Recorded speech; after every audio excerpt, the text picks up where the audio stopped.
Hello, everyone. Welcome back to another edition of Spilling the Tea on GovCon. I'm Teresa Moon, Director of Business Development for Parabolas.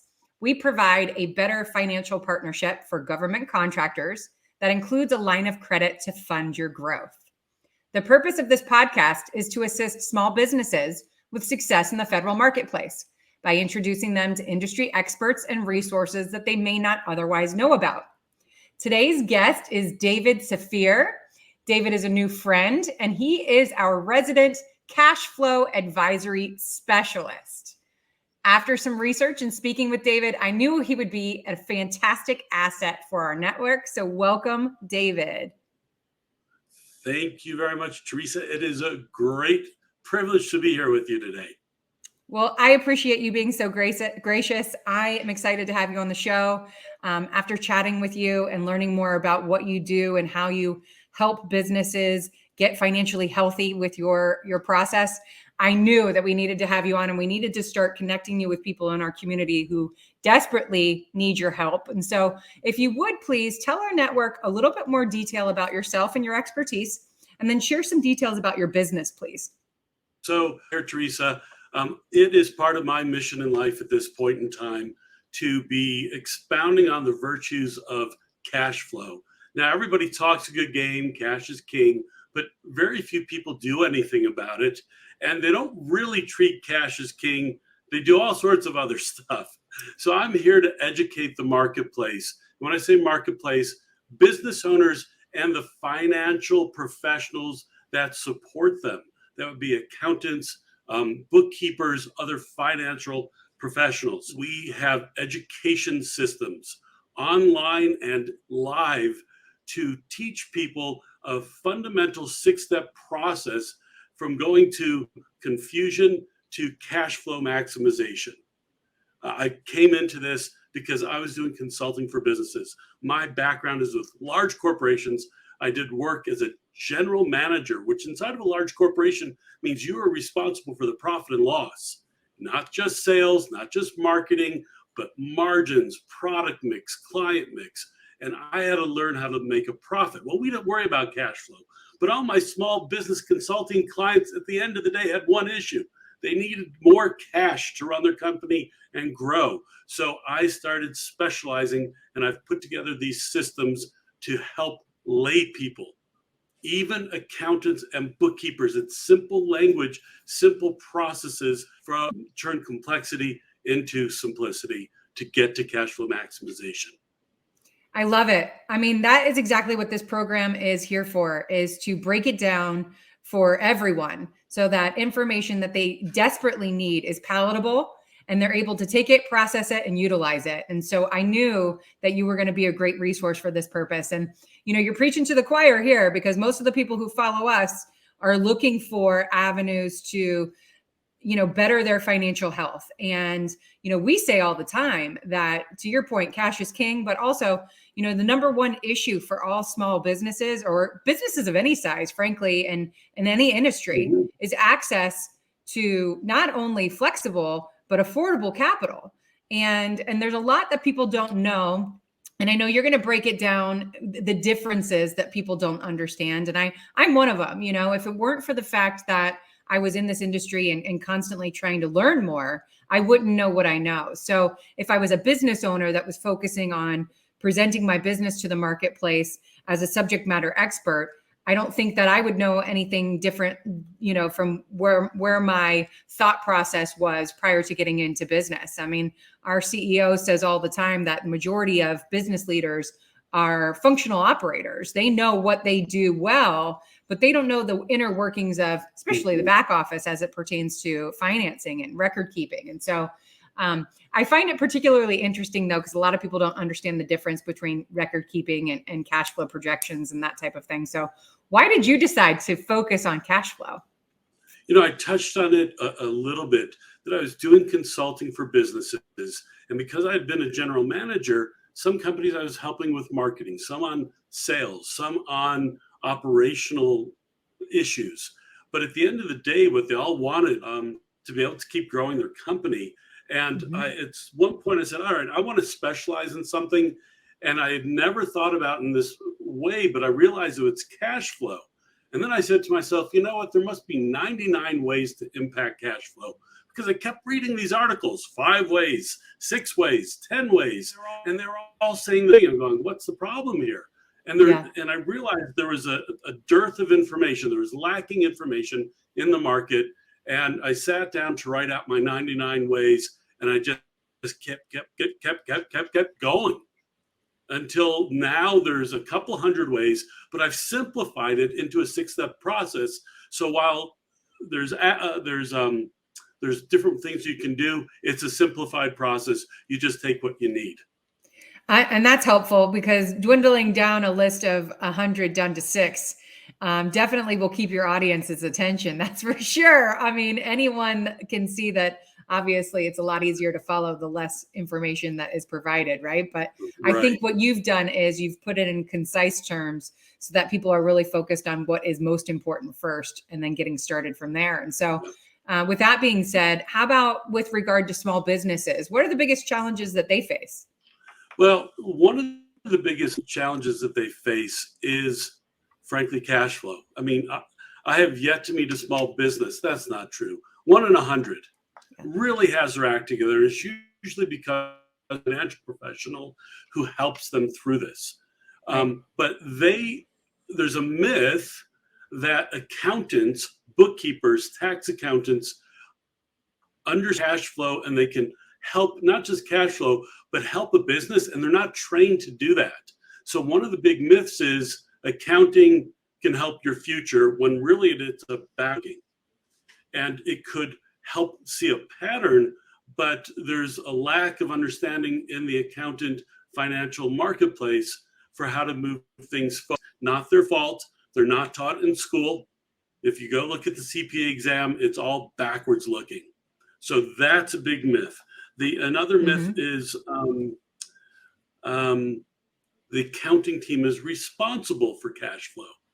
They get the blame, but they don't change anything. They don't do anything. Sales, marketing, operations, all these parts of the company, certainly the senior people, they're making the decisions. All accounting is doing is reporting it back. And yet they're the ones who are constantly being pounded on to do something different and to fix it. So those are a couple of really basics. The last one I'll say is the myth that standard accounting reports can really help you with your future. They're a basis, but getting a P&L, a balance sheet, and certainly not the statement of cash flows, none of those really help you fix your business going. Well, I can see that, because just because you can pull a report doesn't mean that you know how to read it and adequately utilize the information on it to see where you're headed. And you know, to speak again, Bruce Lyman, our CEO, he speaks to groups of small business leaders often. And from his position of having been a former federal contracting executive, he said that number one thing that they didn't have going for them in the beginning was, number one, not only was he not qualified to do the financing for the company, which he never tried to do, but he wasn't even qualified to hire the people to do so. And that's to your point, because people assume that because you have an accounting degree that you understand how to do these things, but it isn't what they're trained to do. So there is an effort that needs to be made that if you're going to obligate these people to this, then they need to be seeking you out for assistance with learning how to do that adequately and accurately, so that they are actually, if they're going to get blamed for something, that they actually knew that they were supposed to be responsible for it to begin with, right?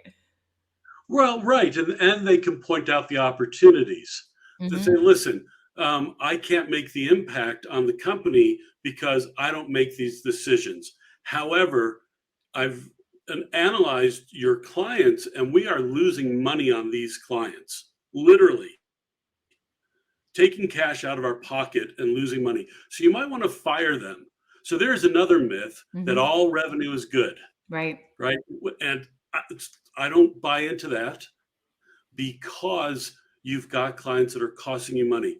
They might be able to be turned around, so they're making you money. But if not, at the end of the day, why are you in business to pay them? Yep.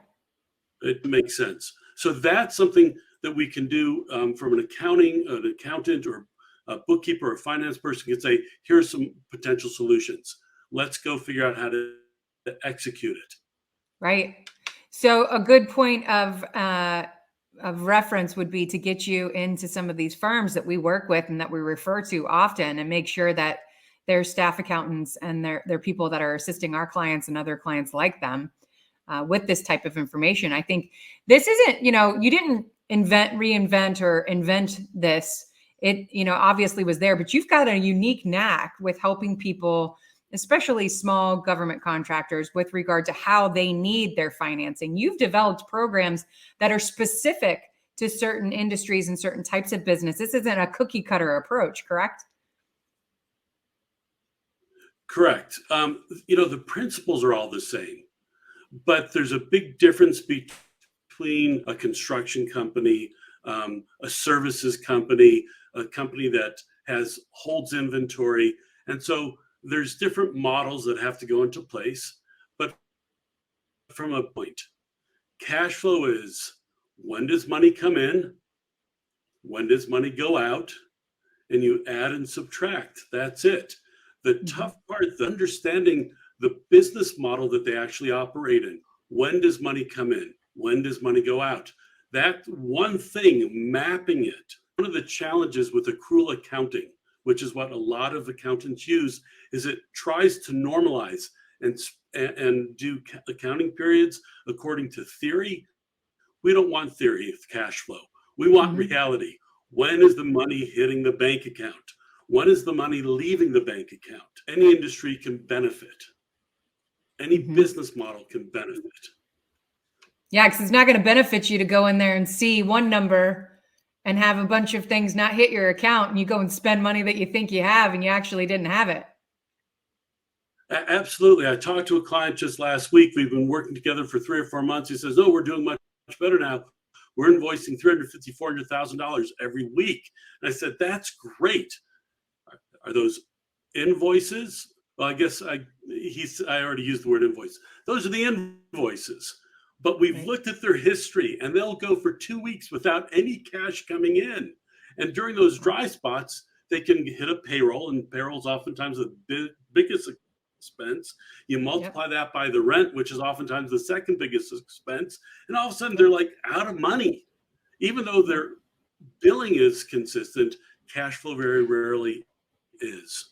And that's even more the case with government contractors, because even though it's a guarantee that the federal government's going to pay their bills, they don't always pay on time or in a timely manner as it pertains to the way that small businesses need money to be coming in. So definitely this is a need for a small government contractor. There's cash or cash equivalents in reserve. And what's a cash equivalent? It's a credit line. And it's one of the reasons I loved this business model when I learned about it, is the fact that it's against contracts, it's a loan, and that it gets paid back automatically. All those, get a credit line before you need it. That's number one. And number two is have a plan to pay it back. And it's built into your business model. The Parabolis is built in to improve cash flow, but not get you into a hole. It's the debt trap. So is avoided completely under this type of a model. I mean, that is so important. I think, to your point earlier, you're in business to make a profit.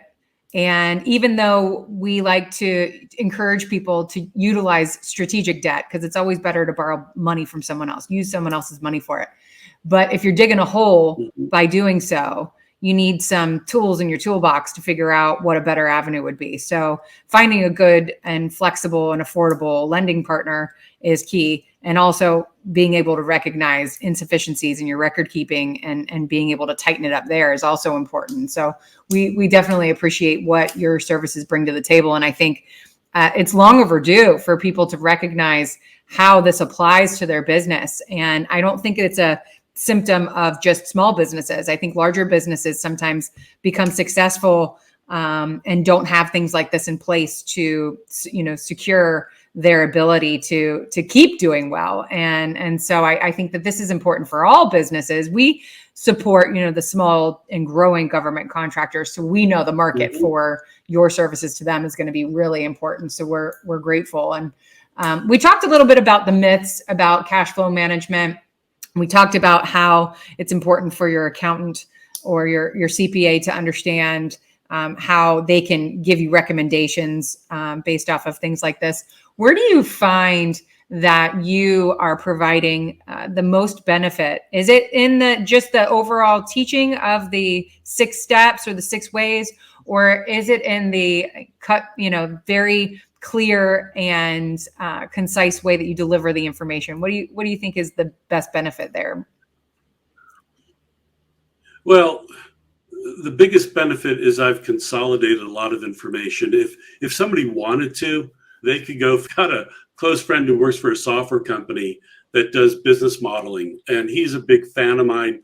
And his statement is, well, I could save about 5 years of my life by just learning using David's coursework, because it's all been synthesized. I've been in sales, I've been in marketing, I've been in operations, and we're pulling from all of these different areas. I've been in finance, I know bookkeeping. And so that's the big thing, is it's all synthesized in one place, and it is really laid out simply in segments, and you can just pick and choose what you need for when you need it. But again, it's in a model, 6 steps. Do you mind if I tell everybody what the 6 steps are? Please. Yes, please. Thank you. Right. So one is, you've got to have good bookkeeping. Even though it's historic, if you're not up to date, you don't know how much cash you've got and how much you have coming in, and you don't know how much you're obligated. So you've got to have good bookkeeping. But, let me take a step back. Actually, the first step is mindset. You have to acknowledge that you are now dealing with future statements. You're trying to predict the future. And it is a really huge shift from looking backwards to look. So throughout the process, I teach about mindset for every single step. So mindset, bookkeeping, and then you're doing basic modeling. We already talked about, when does cash come in? When does it go out? Once you've got a model down, that's your default state. Then you have to start managing, saying, if it's not, what can I do about it? It's under my control. And then, what is that when I want the money to go out? And if not, what can I do about it? And you pick out, you start seeing deficits, and you can start managing to avoid the deficits, to avoid the cash crunches, to avoid borrowing money if possible. So you've got the management under control. Then you need to put your team together. Who's going to be working with you in sales? Who's going to be working with you in marketing? Who's the senior management? Who's going to make everybody get on board? And of course, somebody in the finance team is working with you, and other parts of the company, operations. With that team, then you're ready for the last step, which is cash flow maximization, which says you're doing something today. Can you do it better to maximize your cash flow? And sometimes they're totally non-intuitive answers that maximize your cash flow. And I'll give you just one example. Stop paying your bills slowly and start paying them quickly, and you might be able to maximize your cash flow. That's great advice. And that was what we were going to lead into next is, I always, when we have experts like yourself on, we like them to share some, words of wisdom and tips. So you've already given us that huge nugget of wisdom. Any other best practices that we can leave our audience with? Now, if your only client is the federal government, I am not an expert in the federal government. But I can guess that there are certain things you need to ensure that your bills are paid as much on time as possible. And you need to have a good accounts receivable process under your belt. And that probably starts with operations, which means that you've got information going to accounting so you can have good invoices. And when you think you've got your good invoices down, having a system for working with your clients. Again, I don't know what it's like with the federal government, but people pay people. Even the federal government, there's people involved. Yep. And so if you've got relationships with the people who are making the pay, say, okay, this is ready to pay, you are way better off. And so having an entire end-to-end process is one of the things that every single business should have.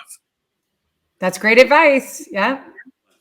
I love it. But you know what we do? We'll leave that as a teaser for why they need to join us in the new year when we're going to invite you to come to Parabolas and present to our community on this very subject. It is, a privilege to be able to have connected with you. We're going to start a series of workshops that we're going to invite you in and love for you to share with our growing community and network of small and growing government contractors. And I think that this is an important subject that it necessitates more than just one conversation. And I think the more exposure your program gets with our network, the better service we'll be providing to the overall community. I see unending benefits in linking arms with you and sharing the information that you provide.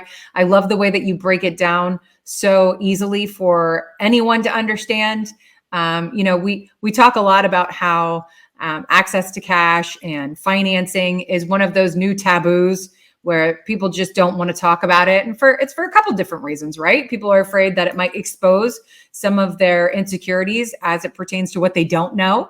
Or it means if they need cash, they think it means that they're not doing well, which just isn't the case either. So I think the more information you provide to people, the more confident they feel about having conversations about it. And getting those conversations started is step one. I think everyone can benefit from learning from you. And so I very much appreciate you being here today, David. And I will definitely have you back on, but we're going to keep posting out when we have the details for these workshops that we're going to set up with you. That's great. I'm looking forward to it. Awesome. Well, thank you again. We're looking forward to sharing more with our network in the coming months. So be sure to keep track of us as we share dates for sessions that we're going to be hosting with David so you can learn directly from him. And as always, we are so grateful for your continued support and hope you'll stay tuned for upcoming episodes ahead as we're closing out 2022. Lots of exciting guests are joining us. You can also see all of our archived posts on our YouTube channel by the same name. So thank you again. I'm Teresa Moon, and this is Spilling the Tea on GovCon. Have a great day.